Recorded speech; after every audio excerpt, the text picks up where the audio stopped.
Magandang araw po sa inyong lahat. So, ngayong araw na to, mayroon po akong ibabahagi sa inyo sa pagbablog o sino po dyan ang gumagawa ng content o nagsisimula pa lamang, ay mayroon po akong ibabahagi sa inyo na dapat ninyong iwasan.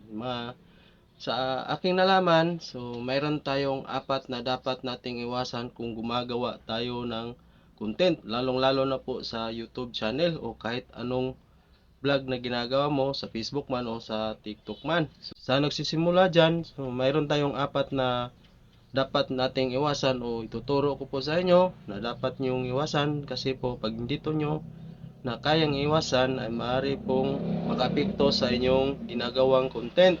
So unang-una ang sub to sub. Ang sub to sub po ay yun pong tinatawag na palitan ng pag-subscribe. So kadalasan ginagawa po yan sa mga kapwa content creator. So halimbawa po, mayroon akong sinab na isang content ay isang YouTube channel.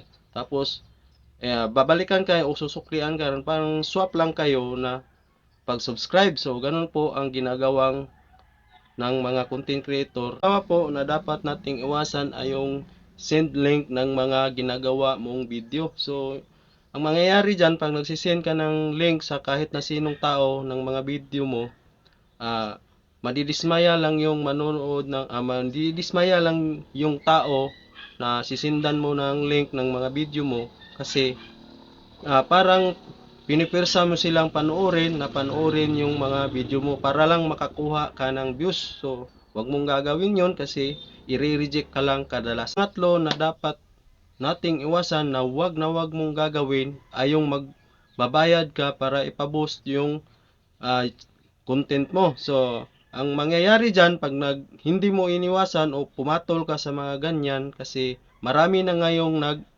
nag-o-offer na sila na mag-boost ng mga video mo para ma-monetize yung channel mo.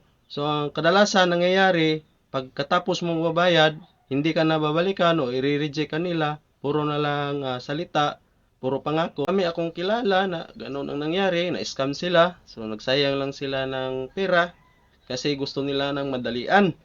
So, ang pangalawang mangyayari dyan, pag nagpa-boost ka, ay madidetect ka lang din sa huli. Kaya, sayang lang rin yung binayad mo. So, yan huwag mong gagawin. Ang panghuli at pang-apat na wag mo gawin at iwasan mo.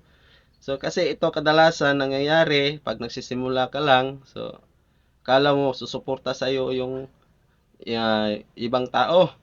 Lalo-lalo na yung mga kilala. So, yung pang-apat, yung invite personally para mag-subscribe sa YouTube channel mo o kahit na anong ginagawa mong content. So, yun ang iwasan mo kasi pangyayari dyan pag nag-invite ka personally, so subscribe lang yan tapos hindi manonood.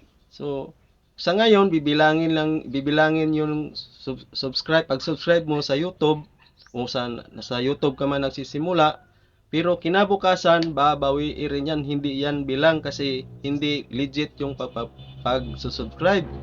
So, di nanood ng video mo, so walang nangyari. So, wala kang napala. Dito sa pang-apat, so ang gawin mo lang, so hayaan mo sila makadiscover na nagbablog ka o naggumagawa ka ng content. So, hayaan mo lang na magustuhan kanila kasi pag nagustuhan kanila, tsak susuporta yan sa ginagawa mong content. So, ganun lang po ang dapat mong gawin sa pang-apat. Itong apat na ibinahagi ko sa inyo, pag hindi nyo to iniwasan, so tiyak hindi magandang kinalabasan lahat ng pinagpaguran nyo.